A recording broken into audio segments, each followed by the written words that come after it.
গভীর রাতে প্রমোটারের বাড়িতে বোমা নিক্ষেপ। সিসি ক্যামেরায় ধরা পড়ল বোমা নিক্ষেপের সশব্দ অভিযুক্তের ছবি। ঢিল ছোড়া হয়েছে বলে রহস্যজনক কারণে পুলিশের মামলা লঘু করার অপচেষ্টা।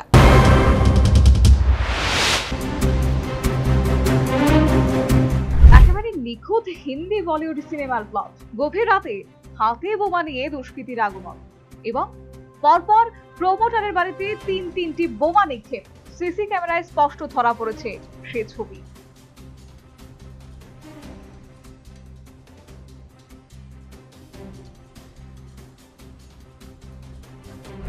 রবিবার গভীর রাতে রাজধানী আগরতলার ইন্দ্রনগরের জনৈক প্রমোটারের বাড়িতে বোমা শব্দে উড়ে গিয়েছিল এলাকাবাসীর রাতের ঘুম।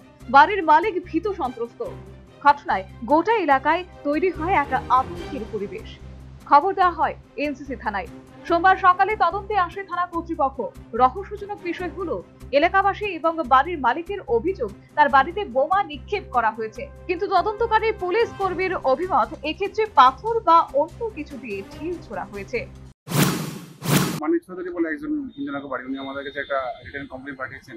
ওনার বাড়িতে কে বা তারা রাত্রে বেলা ঢিল মেরেছে।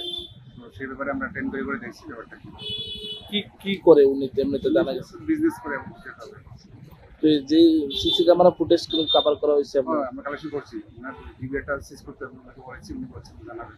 আচ্ছা, ওনার একটা অভিযোগ যে ওনার বাড়িতে বোমা নিক্ষেপ করা হয়েছে, বোমা জাতীয় কোনো বোতল। সে বিষয়ে কি বোতল কিছু উদ্ধার করছে? আমরা দেখেছি, মানে বোমা বলে কিছু হয়নি, তার পাথর স্টোন ভর্তি কোনো বোতল দিয়ে ঢিল মেরেছে, এমনই প্রাথমিক তদন্তে আমরা তারকে অ্যারেস্ট করা হইব। এই বিষয়ে ইনভেস্টিগেশন তাদেরকে ব্যবস্থা নেওয়া হবে।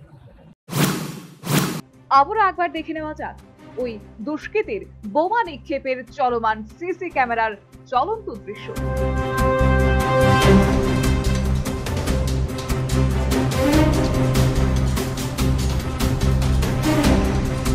সম্পূর্ণ তদন্তের আগে কি করে পুলিশ বলতে পারে এই প্রমোটারের বাড়িতে পাথর বা অন্য কিছু দিয়ে ঢিল ছোড়া হয়েছে?